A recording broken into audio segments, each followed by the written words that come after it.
Hello friends, आप सभी का स्वागत करते हैं हमारे चैनल हरदोई रश्मि ब्लॉग पर। तो आप सभी देख रहे हैं दर्द से मोहब्बत भाग 189। इससे पहले इस कहानी के 178 भाग अपलोड हो चुके हैं चैनल पर। अगर आप सबने नहीं पढ़ा है तो ज़रूर पढ़ लीजिएगा। अब तक आप सबने पढ़ा था। ड्रैगन बोलता है कि अब कुछ भी मत बोलो कोयल, गलती तुम्हारी ही है। तितली को होश आ जाएगा, कुछ नहीं होगा उसे। फिर उसने अनिरुद्ध की तरफ देखकर कहा कि मिस्टर राय, आप भी अपने कपड़े को चेंज कर लीजिए, नहीं तो आप बीमार हो जाएंगे। ज़्यादा देर गीले कपड़े में रहने से आपको ठंड भी लग जाएगी। ड्रैगन ने अभी इतना ही कहा था कि तभी अचानक से अनिरुद्ध ने जोर से छींक मारी, जिसे देखकर लग रहा था कि जैसे सच में उसे बहुत ही ज़्यादा तगड़ी वाली सर्दी हो गई है। इतना आप सब लोग देख चुके थे। अब देखते हैं आगे इस कहानी में क्या होता है। ड्रैगन ने कोयल से कहा कि कोयल, तुम यहाँ पर बेंच पर बैठो, मैं अभी आया।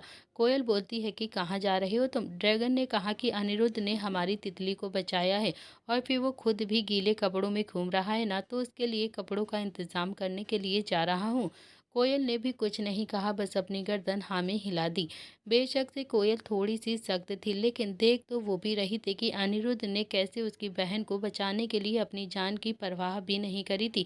उसने उसकी तितली को किस तरह से बचाया था और फिर ब्रिज से बिना सोचे समझे ही पानी के अंदर एक ही छलांग में कूद गया था। ड्रैगन भी बाहर चला गया था और फिर करीब आधे घंटे के बाद वो एक बैग लेकर वापस आता है। अनिरुद्ध अभी भी अपने जेब में हाथ डालकर कॉरिडोर में इधर से उधर चक्कर लगाते हुए खड़ा हुआ था। उसे तो जैसे कोयल से नफरत सी हो गई थी और फिर कहीं ना कहीं तितली के लिए बहुत ज़्यादा फिक्र भी हो रही थी। ड्रैगन ने भी अनिरुद्ध के पास जाते हुए खुद से ही बड़बड़ाते हुए कहा कि यार, इसे मैंने किडनैप किया था और अब इसी की केयर कर रहा हूँ। कैसा जमाना आ गया है यार। अब जब इसे पता चलेगा कि हम जीजा साली ने ही इसका किडनैप किया था तो फिर पता नहीं क्या होगा। ये हम लोगों को जिंदा छोड़ेगा भी या नहीं। ड्रैगन ने फिर अनिरुद्ध की तरफ उस बैग को बढ़ाते हुए बहुत ही प्यार से कहा कि अनिरुद्ध, इसमें कुछ कपड़े हैं, जाओ जाकर चेंज कर लो। अनिरुद्ध ने थोड़ा सा गुस्से में ड्रैगन की तरफ घूर कर देखा और बोला कि ज़रूरत नहीं है मुझे इसकी, थैंक यू। इतना कमज़ोर नहीं हूँ मैं कि इतनी जल्दी बीमार पड़ जाऊँगा, मुझे इनकी ज़रूरत नहीं है। इतना कहकर उसने फिर से एक छींक मारी तो ड्रैगन बोलता है कि मैं जानता हूँ कि तुम कमज़ोर नहीं हो, मगर फिर भी कपड़े चेंज कर लोगे तो फिर ठंड नहीं लगेगी तुम्हें। अनिरुद्ध भी थोड़ा सा गुस्से में कुछ बोलता उससे पहले ही ड्रैगन ने भी अपने हाथ जोड़ लिए और फिर इस वक्त तो ड्रैगन ऐसा लग रहा था कि जैसे वो कितना ही ज़्यादा शरीफ, सीधा और मासूम इंसान हो, लेकिन वही जानता था कि वो अंदर से कितना ज़्यादा खतरनाक है। इसीलिए वो तो अभी बहुत ही ज़्यादा क्यूट भी लग रहा था। अनिरुद्ध ने भी बैग को पकड़ लिया और सीधा वॉशरूम की ओर चला गया। थोड़ी देर के बाद वो कपड़ों को चेंज करके बाहर आता है और फिर से अपने हाथ बांधकर दीवार से टेक लगाकर खड़ा हो गया था। तभी कमरे से एक फीमेल डॉक्टर बाहर आती हैं। तीनों ही जल्दी से अब उस फीमेल डॉक्टर के पास जाते हैं और फिकर जताते हुए तितली का हालचाल पूछते हैं। वो डॉक्टर बोलती हैं कि पेट में पानी चला गया है, निकाल दिया है मैंने, लेकिन अभी के लिए वो बेहोश है। हो सकता है कि सुबह के 10 बजे तक उन्हें होश आ जाएगा। आप में से कोई एक इंसान यहाँ पर जरूर रुक सकता है, बाकी के प्लीज़ आप सब लोग अपने अपने घर चले जाइए। इतना कहकर डॉक्टर भी वहाँ से चली जाती हैं। तो कोयल ने भी ड्रैगन की तरफ देखकर कहा कि मैं यहाँ पर रुक जाती हूँ। ड्रैगन बोलता है कि ये गजब बिल्कुल भी मत कर देना, तुम यहाँ पर बिल्कुल भी नहीं रुक सकती हो। उसे होश आएगा और फिर तुम उसे फिर से सुनाने लग जाओगी और फिर कहीं ऐसा ना हो जाए कि इस बार वो बिल्डिंग से ही नीचे छलांग मार दे। हे भगवान, फिर तो हम उसे बचा भी नहीं पाएंगे। इस बार तो अनिरुद्ध ने बचा लिया उसे, अगली बार नहीं बचा पाएगा कोई भी। कोयल ने भी काफी ज्यादा गुस्से से ड्रैगन की तरफ घूर कर देखा, जैसे कहना चाहती हो कि मेरी बहन है वो, मैं कुछ भी बोल सकती हूँ उसे। ड्रैगन ने भी कोयल का देखना पूरी तरह से इग्नोर किया और फिर अनिरुद्ध की तरफ देखकर बोलता है कि तुमने तितली की इतनी ज़्यादा हेल्प की है, उसके लिए थैंक यू। अब तुम अपने घर चले जाओ, मैं रुक जाता हूँ यहाँ पर तितली के पास। जैसे ही उसे होश आएगा मैं आप दोनों को ही बता दूंगा। अनिरुद्ध ने ना में अपनी गर्दन हिलाते हुए कहा कि नहीं, मैं कहीं भी नहीं जाऊँगा, यहीं रुकूंगा तितली के पास, और तब तक नहीं जाऊंगा जब तक मैं तितली का स्टेटमेंट नहीं सुन लेता हूँ। मुझे यहाँ से कोई हिला भी नहीं सकता है। मुझे क्या पता कि तितली को आप दोनों प्यार करते भी हो या फिर नहीं, या फिर सिर्फ उसे टॉर्चर ही करते रहते हो। कोयल और ड्रैगन दोनों ही एक दूसरे को एकदम हैरानी से देख रहे थे और फिर अनिरुद्ध को घूर भी रहे थे। ड्रैगन बोलता है कि देखो, मैं मानता हूँ कि तितली ने सुसाइड करने की कोशिश की है, लेकिन इसका मतलब ये नहीं है कि मैं और कोयल उसे टॉर्चर करते हैं और वो हम लोगों की वजह से सुसाइड करने के लिए वहां पर गई थी। कोयल ने ड्रैगन की बाजू पकड़कर उसे अपने आगे से हटाया और फिर अनिरुद्ध के सामने जाकर काफी ज्यादा गुस्से से बोलती है कि तुम खुद को समझते क्या हो? बहन है वो मेरी, और क्या मैं उसे डांट नहीं सकती हूँ? क्या मैं उसे कुछ बोल नहीं सकती हूँ? अनिरुद्ध ने गुस्से में एक कदम कोयल की ओर बढ़ाया तो कोयल भी एक कदम पीछे हट गई। अनिरुद्ध बोलता है कि मुझे मत बताइए कि आप उसकी क्या हैं और क्या नहीं है। वो तो मैंने खुद अच्छे से देख लिया है। मैं यहाँ से बिल्कुल भी नहीं जाने वाला हूँ। तब तक तो बिल्कुल नहीं जाने वाला हूँ जब तक तितली होश में आकर ये नहीं कह देती है कि उसे कहाँ पर रहना है और किसके साथ में रहना है। ओके, समझ गई ना आप? अगर आपको वो बोझ लगती है तो फिर ठीक है, मैं उसे अपने साथ अपने घर पर लेकर चला जाऊंगा। कोयल ने भी एक कदम अनिरुद्ध की ओर आगे बढ़ाया और गुस्से से बोलती है कि तुम होते कौन हो मेरी तितली को लेकर जाने वाले? तुम होते कौन हो उसे मुझसे दूर करने वाले? तुम्हें लगता है कि मैं अपनी तितली को तुम्हारे साथ भेज दूंगी? बिल्कुल भी नहीं। अनिरुद्ध ने भी एक कदम कोयल की ओर बढ़ाया और फिर कोयल एक कदम फिर से पीछे हट गई। अनिरुद्ध ने भी गुस्से से दांत पीसते हुए कहा कि अभी अभी मैंने ही उसे बचाया है। शायद आप भूल गई हो, आपने तो मरने के लिए छोड़ दिया था तितली को, और आप तो शायद उसे बचाती भी नहीं। और कहते हैं ना कि मरने वाले से बचाने वाला ज़्यादा बड़ा होता है। और फिर मुझे तो मत बताइए कि मुझे यहाँ से जाना चाहिए या फिर नहीं जाना चाहिए, इसीलिए मैं यहाँ से कहीं भी नहीं जाऊँगा। आप और आपका पति यहाँ से जाइए, मुझे यहाँ पर ही रुकना है। जब तक तितली अपनी मर्जी से आपके साथ रहने के लिए नहीं कहेगी तब तक मैं उसे आपके पास बिल्कुल भी नहीं भेजूंगा, और ना ही आपको उसके आसपास भटकने दूंगा। कोयल ने भी अपनी चूड़ियां चढ़ाते हुए गुस्से से अनिरुद्ध की तरफ एक कदम और बढ़ाया तो अनिरुद्ध भी एक कदम अब पीछे हट गया था। कोयल भी दांत पीसते हुए गुस्से से बोलती है कि मेरी बहन है वो, बचपन से लेकर अब तक मैंने पाला है उसे, उसकी अच्छी चीजें और बुरी चीजें सब पता है मुझे। तुम मुझे नहीं बताओगे कि मेरी बहन कहाँ पर रहेगी और कहाँ पर नहीं रहेगी? अनिरुद्ध ने भी गुस्से से उंगली दिखाते हुए कहा कि एडल्ट हो गई है अब, वो जो चाहे वो कर सकती है। और फिर ड्रैगन ने भी एक बार फिर से अनिरुद्ध की तरफ देखा और एक बार कोयल की तरफ देखा और फिर थोड़ा सा गुस्से से झल्लाते हुए एकदम से चिल्लाकर बोला कि चुप करोगे तुम दोनों या फिर नहीं करोगे? थोड़ी भी शर्म आ रही है या फिर नहीं? वो लड़की अभी मौत के कुएं से निकल कर बाहर आई है और तुम दोनों को ऐसे लड़ने के अलावा कुछ सोच नहीं रहा है। कितने ज्यादा बेशरम हो तुम दोनों के दोनों। कोयल चलो, अनिरुद्ध यहाँ पर है ना, और वैसे भी 10 बजे से पहले उसे होश नहीं आएगा। हम 10 बजे वापस फिर से यहाँ पर आ जाएंगे, तो चलो हम दोनों को यहाँ से चलना चाहिए। कोयल बोलती है कि मैं किसी अजनबी के भरोसे अपनी बहन को बिल्कुल भी नहीं छोड़ सकती हूँ। अनिरुद्ध ने भी हंसकर कहा कि क्या बात है, अब मैं अजनबी हो गया? जब तितली हमारे घर पर थी तब मैं तितली का बॉयफ्रेंड था और अब मैं अजनबी हो गया है ना? अरे जाइए जाइए यहाँ से, क्योंकि मैं तो जाने वाला नहीं हूँ यहाँ से। मैं तो यहाँ पर ही रहूंगा तितली के पास ही। इतना कहकर वो भी अब हाथ बांध कर वहीं बच्चों की तरह ही गुस्से से मुंह फुलाकर खड़ा हो गया था।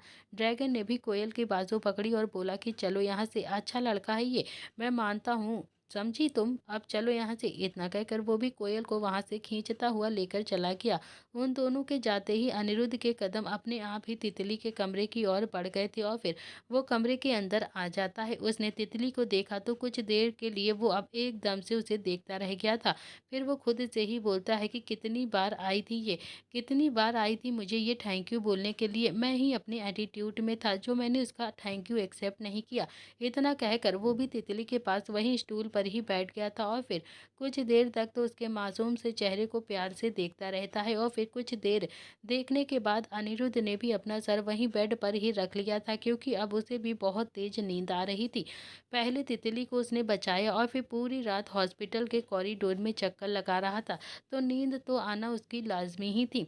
तो वहीं दूसरी तरफ ड्रैगन ने भी गाड़ी अपने घर के गार्डन में आकर रोकी। उसने भी कोयल की तरफ देखा तो कोयल की आंखों में इस वक्त पानी था। ड्रैगन बोलता है कि बच गई है वो, कुछ भी नहीं हुआ है उसे और ना ही उसे कुछ होगा। तुम उसके लिए बिल्कुल भी फिक्र मत करो। अब मिलने जाओगी ना तो फिर सीधा सीधा माफी मांग लेना तुम मुझसे। और यार ये रो रो कर ना मेरी सिंपैथी मत बटोरो तुम, और अगर रोना ही है ना तो फिर अपनी बहन के सामने जाकर रोना। चलो अब चलो अंदर चलो। इतना कहकर ड्रैगन भी गाड़ी से उतर गया और फिर कोयल भी उतर गई और फिर दोनों ही सीधा घर के अंदर आ जाते हैं। तो वहीं दूसरी तरफ सुबह के समय रुद्र और नील दोनों ही झील के किनारे चेयर पर चुपचाप से बैठे हुए थे, झील की तरफ देख रहे थे। दोनों के हाथ में गर्म पानी का गिलास था। निहाल ने वहीं पर एक बॉन फायर का इंतजाम कर दिया था और फिर वहीं पर पानी को गर्म करके अपने भाइयों को दे दिया था और अपने भाइयों को गर्म पानी पिला रहा था। शुभ ने भी तब तक टेंट को अच्छे से फोल्ड कर दिया था और उसे बैग में ठूंस दिया था। शुभ फिर से निहाल के पास पत्थर पर आकर बैठ गया तो निहाल ने भी अब प्लास्टिक का कप उसकी तरफ बढ़ा दिया। शुभ ने कप देखकर कहा कि जब पानी लेकर आया था तो फिर चाय पत्ती और चीनी भी लेकर आ जाता ना यार, चाय पी लेते हम लोग। निहाल बोलता है कि अच्छा, और दूध कहाँ से आता? हथिनी का या फिर यहाँ पर किसी शेरनी को पकड़ लेते, उसका दूध निकालने के लिए। शुभ मुंह बनाकर निहाल को देख रहा था तो निहाल बोलता है कि पीले पीले, पेट साफ हो जाएगा, प्रेशर बन जाएगा और फिर फ्रेश हो जाइयो। ओके। शुभ ने भी पानी का गिलास पकड़ा और फिर खड़ा होकर इधर उधर देखकर बोलता है कि यार, यहाँ पर जंगल में कहाँ फ्रेश होकर आऊँगा। नील जो कि भी चेयर पर बैठा हुआ था वो बोलता है कि इतना बड़ा जंगल है, तुझे कौन सा कोई देख रहा है, कहीं भी चला जा। शुभ बोलता है कि नील भाई, आपको फ्रेश नहीं होना है? नील बोलता है कि हाँ, मैं और रुद्र साथ में ही तो गए थे, निहाल नहीं गया है, तू निहाल को लेकर चला जा। शुभ बोलता है कि अच्छा, और भैया पिछवाड़ा हाथ पैर ये सब कहाँ पर धोऊंगा? नील जवाब देता है। उससे पहले ही रुद्र को हंसी आ गई थी। वो हंसते हुए बोलता है कि इसके अलावा तुम तीनों के पास कोई टॉपिक नहीं है क्या यार बात करने के लिए? ये कोई टॉपिक है जिस पर डिस्कशन हो रहा है तुम लोगों का?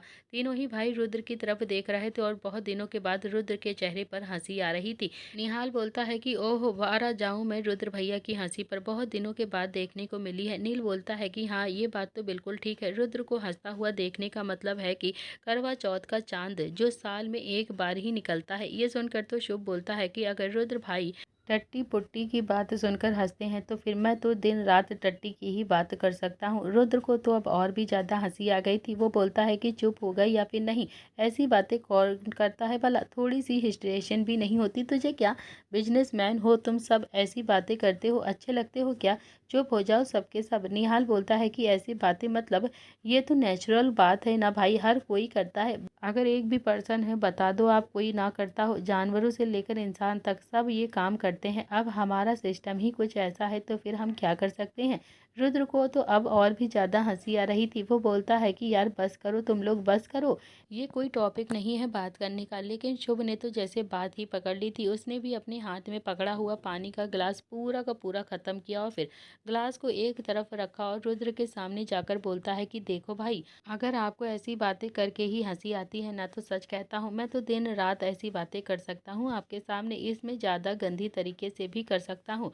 रुद्र ने भी हल्का सा शुभ के गाल पर तमाचा जड़ा और बोला कि जा यहाँ से पागल कहीं का। शुभ बोलता है कि पागल वाली क्या बात है भैया, अब आपको हंसी ही इतने गंदे टॉपिक पर आ रही है तो फिर हम क्या कर सकते हैं? क्यों नील भाई, सही कह रहा हूँ ना मैं? नील तो वैसे ही शुभ की तरफ ही था। नील ने भी हाँ में अपनी गर्दन हिला दी। रुद्र ने हंसते हुए नील की तरफ देखा और बोला कि बस कर दो यार, प्लीज़ प्लीज़ बस कर दो तुम सब। तभी निहाल बोलता है कि हाँ हाँ भाई, बस कर दो यार, चलो अब किसी मगरमच्छ को पकड़ते हैं, फिर वापस भी तो चलना है। अवनी भाभी वहाँ पर अकेली होंगी, मम्मी पापा को पता चल गया ना तो अवनी भाभी को अकेला छोड़कर हम लोग यहाँ पर जंगल में टट्टी पट्टी खेल रहे हैं तो फिर वो बहुत ही ज़्यादा गुस्सा करेंगे। निहाल के मुंह से ये बात सुनकर तो रुद्र को अब और भी ज़्यादा हंसी आने लगी थी और वो ज़ोर ज़ोर से हंसने लगा था। तीनों ही अपने भाई को देख रहे थे। रुद्र कभी हंसता नहीं था, इसीलिए उसकी हंसी बहुत ही ज़्यादा कीमती थी। फाइनली कुछ देर ऐसे ही हंसी मजाक करने के बाद चारों ही भाई खड़े होते हैं और फिर झील की दूसरी तरफ जाने लगे थे, जहाँ पर उन्हें ऐसा लग रहा था कि जैसे कोई मगरमच्छ तो जरूर सील हो जाएगा। बेचारा मगरमच्छ, उसकी तो आज वाट लगने वाली थी। वो किसके हाथ आने वाला था? प्रताप ब्रदर्स के हाथों में। चारों ही भाई डरते भी नहीं थे। जब से उन्होंने शेर पकड़ा था तब से उनका कॉन्फिडेंट लेवल तो और ज़्यादा बढ़ गया था। आखिरकार वो सब एक जगह पर आकर रुक गए और फिर झील के अंदर देखने लगे तो उन्हें झील के किनारे पर 3-4 मगरमच्छ पड़े हुए दिखाई देते हैं। मगरमच्छ को देखकर शुभ ने भी चिल्लाते हुए कहा कि मिल गया मिल गया, एक मगरमच्छ ढूंढ रहे थे ना, यहाँ पर तो पूरी फैमिली है, क्या बोलते हो, पूरी फैमिली को लेकर चलें क्या? नील बोलता है कि एक को पकड़ लें, वहीं बहुत बहुत बड़ी बात है यार, खोल अपना बैग, इसमें से रस्सी वस्सी कुछ निकाल। शुभ ने वैसे ही किया, अपना एक बैग साइड में रखा और फिर उसमें से टेप, रस्सी और पता नहीं क्या क्या सामान निकाल लिया, जो शायद मगरमच्छ को पकड़ने के लिए बहुत ही ज़्यादा ज़रूरी होता है। शुभ ने भी उन तीनों ही मगरमच्छ की तरफ देखकर कहा कि अरे सुनो, इधर देखो, मेरी तरफ देखो, हमें तुम तीनों में से एक की ज़रूरत है, तो फिर जो हल्का हो ना वो प्लीज़ इधर आ जाओ मेरे पास। देखो, मैं वादा करता हूँ जैसे ही अपने साथ लेकर जाऊँगा ना, वैसे ही वापस छोड़कर भी यहाँ पर जाऊँगा। इतना कहकर उसने भी उस दूसरे मगरमच्छ को देखा और बोला कि प्लीज़ आप कहिए ना इसे, शायद कि आप इसकी मम्मी लगती हो मुझे। आंटी, अपने बेटे से कहिए ना कि वो हमारे साथ भाभी के घर पर चले। वो क्या है ना कि किट्टू भाभी अवनी भाभी की तरह रूठ कर बैठ गई हैं। अब उन्हें मनाने के लिए कुछ तो करना ही पड़ेगा ना। प्लीज़, जैसे आपके बेटे को लेकर जाऊंगा ना, वैसे ही उसे वापस भी छोड़कर जाऊंगा यहाँ पर। नहीं नहीं, खाने पीने की चिंता तो आप बिल्कुल भी मत करिएगा। मैं आपके बेटे को अच्छे से अच्छा खाना पीना खिला दूंगा, वो बहुत ही ज़्यादा खुश हो जाएगा। प्लीज़ कहिए ना आप अपने बेटे से कि वो इधर देखे, मेरे पास आ जाए। वो तीनों ही मगरमच्छ एकदम से किचन में पड़े हुए थे। उन्हें तो कुछ सुनाई ही नहीं दे रहा था, और वैसे भी कुछ सुनाई भी दे जाता तो फिर कौन सा वो शुभ को पलट कर रिप्लाई करने वाले थे। शुभ भी बहुत देर से उन्हें मनाने की कोशिश कर रहा था, बार बार उन्हें अपने पास आने के लिए बोल रहा था। निहाल बोलता है कि यार, तूने वो बंदर और मगरमच्छ की कहानी सुनी है? शुभ बोलता है कि हाँ, सुनी तो है यार। एक काम कर, तू बंदर बन जा और मगरमच्छ के ऊपर जाकर बैठ जा। जब वो तुझे किनारे पर लेकर जाएगा ना, तो फिर हम तुझे उसी किनारे पर आकर मिल लेंगे। ओके, फिर हम सब तुझे और मगरमच्छ दोनों को ही पकड़ लेंगे। निहाल काफी ज्यादा गुस्से में शुभ की तरफ घूर कर देख रहा था। शुभ बोलता है कि अरे नील भैया, सही कह रहा हूँ ना मैं। निहाल ने शुभ का हाथ पकड़कर मरोड़ा और उसकी कमर पर दो तीन हाथ मारते हुए बोलता है कि कुछ भी उल्टी सीधी बातें करेगा तू मेरे सामने, तुझे शर्म नहीं आती है? और नील भैया की तरफ देखकर कहेगा कि नील भैया, मैं बिल्कुल सही कह रहा हूँ ना? बताऊँ तुझे अभी मैं कि तू बंदर बन और बैठ जा मगरमच्छ की पीठ पर। शुभ बहुत देर तक तो मगरमच्छ को उल्टी सीधी बातें ही सुनाता रहता है, और आखिरकार एक मगरमच्छ ने भी पलटकर शुभ की तरफ हल्का सा हमला करने की सोची, तो शुभ भी थोड़ा सा दूर हट गया था। वह मगरमच्छ कीचड़ से निकलकर धीरे धीरे बाहर आ गया था, और फिर शुभ ने भी अपने भाइयों की तरफ देखकर कहा कि देखा देखा आप लोगों ने, मेरे बोलने से कैसे ये समुंडा आ गया है बाहर, और ये हमारे साथ चलने के लिए भी तैयार है। निहाल बोलता है कि भाई, वो तेरे बोलने से बहुत ही ज्यादा इरिटेट हो गया है, चलने के लिए तैयार नहीं है, इसे अब जल्दी से जल्दी पकड़ना पड़ेगा। रुद्र तो अब अपने दोस्तों को और अपने भाइयों को देख रहा था। दोनों ही ठान चुके थे कि मगरमच्छ को पकड़ कर लेकर ही जाएंगे, तभी उनकी भाभी इम्प्रेस होंगी। जबकि रुद्र को तो कहीं ना कहीं लग रहा था कि शायद किट्टू इम्प्रेस ही हो जाएगी। उसे तो ये भी नहीं पता था कि अगर किट्टू मगरमच्छ को देखकर इम्प्रेस नहीं हुई तो फिर तो उसे वापस से लाना बहुत ज़्यादा मुश्किल हो जाएगा। रुद्र अपने ही ख्यालों में डूबा हुआ था कि तभी निहाल ने चिल्लाते हुए कहा कि शुभ, शुभ, इसके मुंह पर जल्दी से टेप लपेट, जल्दी से टेप लपेट, जल्दी जल्दी। निहाल भी मगरमच्छ के मुंह पर जल्दी जल्दी टेप लपेट रहा था, और फिर शुभ और नील दोनों ही मगरमच्छ के ऊपर बैठे हुए थे। एक सेकंड के लिए तो रुद्र ने भी अपनी आंखें दो तीन बार मली, क्योंकि अभी अभी तो वो किट्टू के बारे में सोच रहा था, और इतने में ही उसके तीन होनहार भाइयों ने मगरमच्छ को पकड़ भी लिया था। रुद्र अभी खुद में ही बड़बड़ाता है यार कि इन्हें तो सच में फॉरेस्ट डिपार्टमेंट में होना चाहिए, इन्हें तो जानवर नियंत्रण कर्मचारी भी होना चाहिए। सच में कितना ज़्यादा फास्ट काम करते हैं मेरे भाई। आखिरकार तीनों ही भाइयों ने मिलकर मगरमच्छ को टेप से अच्छे से लपेट दिया था, और बस उसके हाथ पैर खुले हुए थे और फिर मुंह अच्छी तरीके से लपेट कर बांधा हुआ था। तीनों ही भाई उसके ऊपर बैठे हुए थे, और रुद्र बोलता है कि अब इसे लेकर चलना है। शुभ आगे बैठा हुआ था और उसके पीछे निहाल और उसके पीछे नील। तभी शुभ टपाक से बोलता है कि नहीं नहीं, अब ये हमें लेकर जाएगा भाई, चल चल जल्दी से चल। नील भी उसके ऊपर से उठ गया, क्योंकि अब मगरमच्छ हिल नहीं रहा था। नील बोलता है कि अब इसे लेकर कैसे जाएंगे यार? शुभ बोलता है कि अरे मेरे पास सारा इंतजाम है भैया। अगले 1 घंटे में निहाल भी ड्राइव कर रहा था, और शुभ जो कि उसके बराबर में बैठा हुआ था। रुद्र और नील दोनों ही पीछे बैठे हुए थे, और उन्होंने मगरमच्छ को गाड़ी की छत पर बांधा हुआ था। तीनों ही भाइयों के चेहरे पर जीत वाली खुशी थी, और इस वक्त वो तीनों ही बहुत ही ज़्यादा खुश थे, जबकि रुद्र को ये सारी चीज़ें बहुत ही ज़्यादा डरा रही थी। तभी शुभ का फ़ोन रिंग करने लगता है। शुभ ने फ़ोन रिसीव किया तो ठीक आवाज़ नहीं आ रही थी। वो बोलता है कि हाँ हाँ शोभित बोल, क्या हुआ है? शोभित ने कहा कि कहाँ हो तुम लोग यार? शुभ को भी ठीक से आवाज़ नहीं आती है, तो फिर उसने भी अब एकदम से अंदाज़ा लगाकर सवाल को समझ लिया और बोला कि जंगल में है। शोभित बोलता है कि जंगल में क्या कर रहे हो तुम? शुभ ने कहा कि मगरमच्छ पकड़ कर ला रहे हैं हम। शोभित भी बोलता है कि क्या क्या पकड़ कर ला रहे हो तुम? शुभ बोलता है कि मगरमच्छ मगरमच्छ। शोभित बोलता है कि कहाँ से? शुभ ने कहा कि अरे अभी तो बताया नहीं यार, जंगल से और कहाँ। तभी शोभित बोलता है कि जंगल में मगरमच्छ नहीं होते हैं। शुभ ने भी अपने फ़ोन को हैरानी से घूर कर देखा और फिर थोड़ा सा चिल्लाते हुए बोलता है कि अरे यार, मगरमच्छ पकड़ कर ला रहे हैं, बहुत ही ज़्यादा अर्जेंट है, पुरोहित हाउस लेकर जा रहे हैं इसे। शुभ ने ये बात 2-3 बार रिपीट की थी और फिर वो जंगल में होने की वजह से उसका फ़ोन भी डिस्कनेक्ट हो गया था। तभी नील ने पीछे से कहा कि तू तो इतनी ज़ोर से चिल्ला रहा है कि जैसे यहीं से अपनी आवाज़ शोभित को पहुंचा देगा, है ना? तो वहीं शोभित भी अपने फ़ोन को घूर घूर कर देख रहा था। वो खुद से ही बड़बड़ाते हुए बोलता है कि यार, अब क्या दोस्ती निभाने के लिए मुझे मगरमच्छ भी पकड़ना पड़ेगा? लेकिन मैं मगरमच्छ लेकर कहाँ से आऊँगा? मुझे तो सच में बहुत ज़्यादा डर लगता है, मगरमच्छ तो मुझे खा जाएगा। दूसरी तरफ निहाल ने भी गाड़ी पुरोहित हाउस के गार्डन में रोकी। चारों ही भाई गाड़ी से उतरे तो चारों ही सामने का नज़ारा देखकर हैरान हो गए थे। किट्टू, सौम्या और दिशा एक छत पर खड़ी हुई थी और उनके चेहरे पर डर साफ साफ दिखाई दे रहा था। चारों ही भाई हैरानी से सामने खड़ी हुई गाड़ी के ऊपर देख रहे थे और फिर शुभ ने भी निहाल की तरफ देखकर कहा कि यार, अभी तो मगरमच्छ को हमने गाड़ी की छत से उतारा भी नहीं है और ये लोग तो अभी से ही इतना ज़्यादा डर गए हैं। क्या सच में इतना ज़्यादा डरपोक हैं ये लोग? निहाल बोलता है कि अबे छत चेक कर, कहीं हमारे मगरमच्छ गिर तो नहीं गया। शुभ ने भी अब अपनी गर्दन निकाल कर देखा तो मगरमच्छ तो अभी अपनी जगह पर ही था। शुभ बोलता है कि मगरमच्छ तो अपनी ही जगह पर है। नील बोलता है कि तो फिर उतरो ना यार, देखते हैं कि क्या हुआ है। चारों ही गाड़ी से नीचे उतर गए और नील बोलता है कि दिशा, क्या हुआ है तुम्हें? ऐसे छत पर क्यों खड़ी हो तुम? अरे ये तो मगरमच्छ है, हमने इसे बांधा हुआ है। दिशा भी कांपते हुए होठों से बोलती है कि नील भैया आपके पीछे, आपके पीछे। नील बोलता है कि क्या है मेरे पीछे? अरे बताओ ना, क्या है मेरे पीछे? और तभी शोभित जोर से चिल्लाया कि आपके पीछे मगरमच्छ है। नील ने पलट कर देखा तो एक खूंखार सा मगरमच्छ मुंह फाड़ कर एकदम से गार्डन में पहले से ही मौजूद था। चारों ही भाइयों ने उस मगरमच्छ को देखा तो एक साथ जोर से चिल्लाते हैं और फिर सब इधर उधर भागने लगते हैं। वो मगरमच्छ भी उनके पीछे पीछे भाग रहा था। शुभ ने भी शोभित की तरफ देखा जो कि अभी एक गाड़ी की छत के ऊपर नरेन के साथ खड़ा हुआ था और फिर नरेन जो कि काफी ज्यादा गुस्से में सबको देख रहा था। चारों ही भाई अपनी गाड़ी के ऊपर भी नहीं चढ़ सकते थे और वो मगरमच्छ तो बस अभी उन्हें खाने के लिए दौड़ रहा था। शुभ भी भागता हुआ बोलता है कि अब इसे कौन पकड़ कर लेकर आया है यार? शोभित बोलता है कि तूने ही तो कहा था ना कि मगरमच्छ चाहिए, अर्जेंट है, तो फिर मैं लेकर आ गया इसे यहाँ पर। शुभ ने शोभित को गुस्से में घूरकर देखा, लेकिन शुभ अभी सब कुछ एक्सप्लेन नहीं कर सकता था, भागने के सिवाय कुछ भी नहीं कर सकता था इस वक्त वो। आखिरकार वो भी भागता हुआ नरेन की गाड़ी पर चढ़ गया और नील भी भागता हुआ वहीं पर स्कूटी के ऊपर चढ़ गया और वहीं निहाल तो एक पिलर पकड़कर बंगले की दीवार पर ऊपर जाकर बैठ गया था। रुद्र भी भागता हुआ दिशा और किट्टू के पास में ही आ गया था।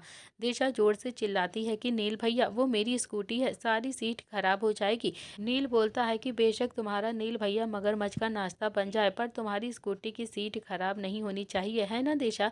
तुम क्या इतना भी प्यार नहीं करती हो मुझसे? दिशा ने भी थोड़ा सा मुंह बनाकर बोला है और फिर नील की तरफ देखकर चारों ही अब जाकर सांस में सांस ले रहे थे।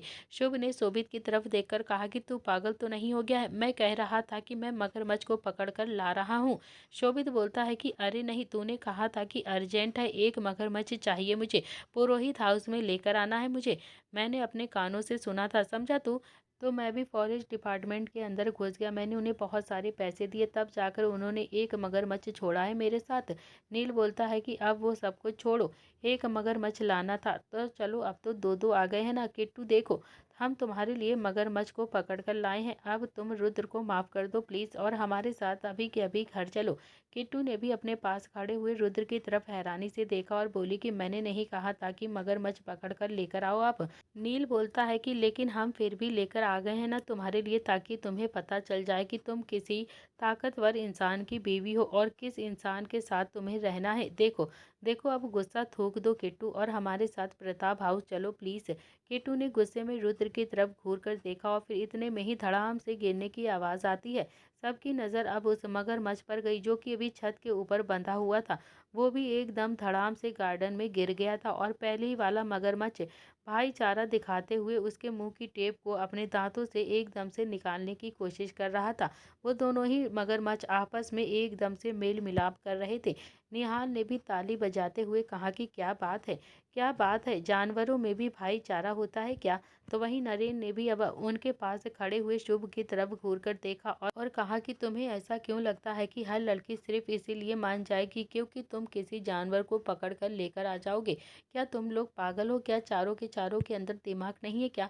तुम चारों ही भाई किसी जानवर से कम हो क्या? अभी तुम्हारे पापा को फ़ोन करता हूँ और सारी बातें बताता हूँ। इतना कहकर उसने भी फ़ोन निकाला तो शोभित ने भी जल्दी से हंसकर कहा कि हाँ हाँ अंकल, कॉल करके इनकी शिकायत लगाइए, बहुत मज़ा आएगा। नरेन ने शोभित की तरफ घूरकर देखा और कहा कि तुम्हारे पापा को भी बुला लेता हूँ यहाँ पर ही। ये चारों तो एक पकड़ कर लाए हैं और तुम अकेले ही एक को पकड़ कर लेकर आए हो, उन्हें भी तो पता चलना चाहिए ना। शोभित बोलता है कि अरे अंकल, मैं तो दोस्ती निभा रहा था। नरेन ने थप्पड़ दिखाते हुए कहा कि ऐसी कौन दोस्ती निभाता है? मगरमच्छ को पकड़कर कोई दोस्ती निभाता है भला? ये दोस्ती की उसने कहा भी नहीं और तुम उसके लिए मगरमच्छ पकड़ कर लेकर आ गए है ना। शोभित बोलता है कि लेकिन लेकर तो सही चीज ही आया हूँ ना अंकल। शुभ भी तो मगरमच्छ को ही लेकर आ रहा था। ये मुझे पहले कहता है कि भाभी को इम्प्रेस करने के लिए मगरमच्छ चाहिए, तो फिर मैं तो अभी फॉरेस्ट एम्प्लॉय से कहकर मगरमच्छ का पूरा इंतजाम ही करवा देता। नरेन भी थोड़ा सा इरिटेट हो गया था उन सब की बातों को सुनकर। वो भी गुस्से से चिल्लाते हुए बोलता है कि चुप होगे तुम दोनों या फिर यहीं से धक्का दे दूं तुम दोनों को। शिव बोलता है कि अरे नहीं नहीं अंकल, धक्का मत देना, सच तो कह रहा है मेरा दोस्त, इसने दोस्ती तो निभाई है ना। नरेन बोलता है कि अभी तुम्हारे पापा को फ़ोन करूंगा ना तो फिर सारी दोस्ती भी निकल जाएगी। तभी रुद्र ने चिल्लाते हुए कहा कि पापा ये क्या बात हुई है? अरे यार, आप पापा को क्यों बुला रहे हो? एक तो मेरे भाई आपकी बेटी को इम्प्रेस करने के लिए जान जोखिम में डालकर मगरमच्छ को लेकर आए हैं जंगल से, और एक नहीं दो दो लेकर आए हैं, वो भी दो दो। और आप हो जो कि अब हमारे पापा से शिकायत करोगे हमारी। आप मेरे पापा से शिकायत नहीं करोगे बिल्कुल भी, बल्कि अपनी बेटी से कहिए कि अब जल्दी से सामान पैक करे और मेरे साथ प्रताप हाउस चले।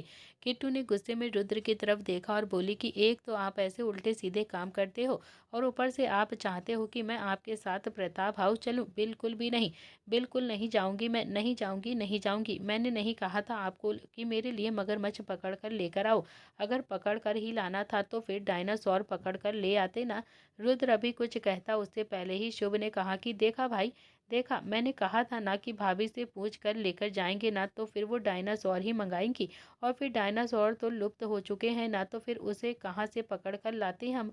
भाभी, ये बिल्कुल भी सही तरीका नहीं है इनकार करने का। आप तो हमें जानबूझकर फंसा रही हो। जो भी लेकर आए हैं ना, लेकर तो आ गए हैं आपके लिए, अब चुपचाप से भाई के साथ चलो। किट्टू गुस्से में रुद्र की तरफ देख रही थी। वो बोलती है कि मैं कहीं नहीं जाऊंगी।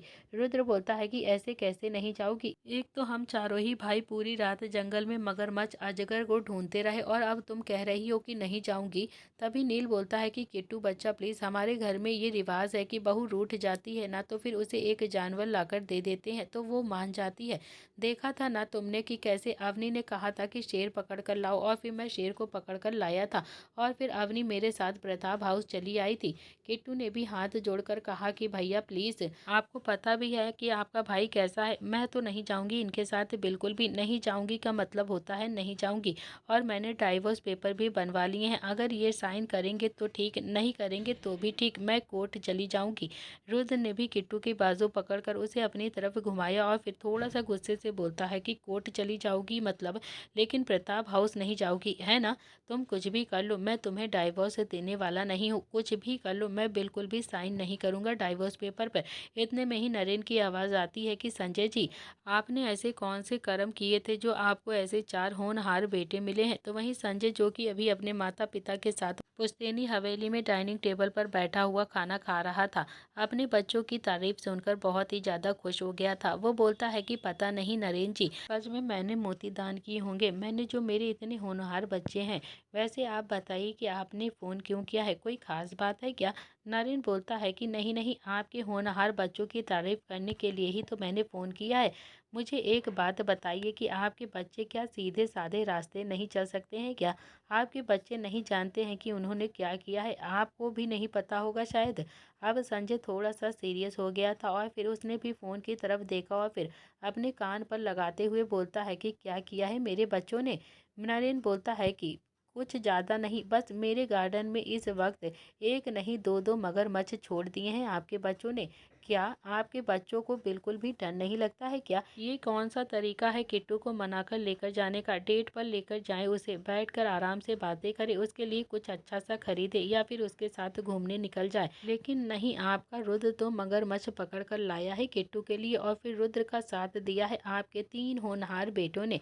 संजय ने तो अब अपनी हथेली अपने माथे पर मार ली थी। उसे वो पल एकदम से याद आ गया था जब वो चारों ही भाई शेर पकड़कर जंगल से लाए थे अपनी के लिए। संजय कुछ बोलने के लायक ही नहीं रहा था।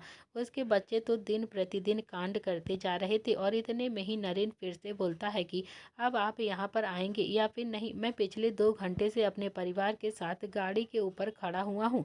संजय बोलता है कि मैं अभी आता हूँ, आप प्लीज़ फिक्र मत कीजिएगा पुरोहित जी।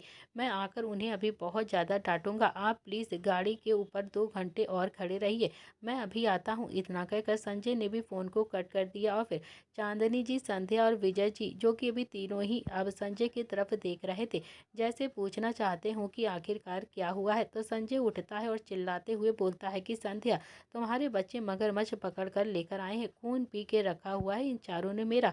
क्या करूं मैं, कहाँ जाऊं मैं? अभी तो पूरी तरीके से घर के हालात ठीक भी नहीं हुए थे कि तुम्हारे बच्चों ने एक और नया कांड कर दिया है। मेरा बीपी बढ़ा कर रख देते हैं ये सब के सब। मैं सच कहता हूँ, किसी दिन कुछ कर लूंगा अपने आप को। संध्या बोलती है कि संजय, ये कैसी बातें कर रहे हैं आप? प्लीज शुभ शुभ बोलिए ना, कुछ भी बोलते रहते हो। संजय ने काफी ज्यादा गुस्से से दांत पीसते हुए बोलता है कि हाँ, और तुम्हारे बच्चे कुछ भी करते रहें और मैं कुछ भी ना बोलूं, है ना? बस यही तो तुम चाहती हो। खून पी के रखा है चार के चारों ने, छोड़ूंगा नहीं इन चारों को मैं। तो दोस्तों, इसी के साथ इस कहानी का आज का एपिसोड यहाँ पर समाप्त होता है। कहानी पसंद आए तो लाइक शेयर सब्सक्राइब ज़रूर करिएगा। Thank you friends.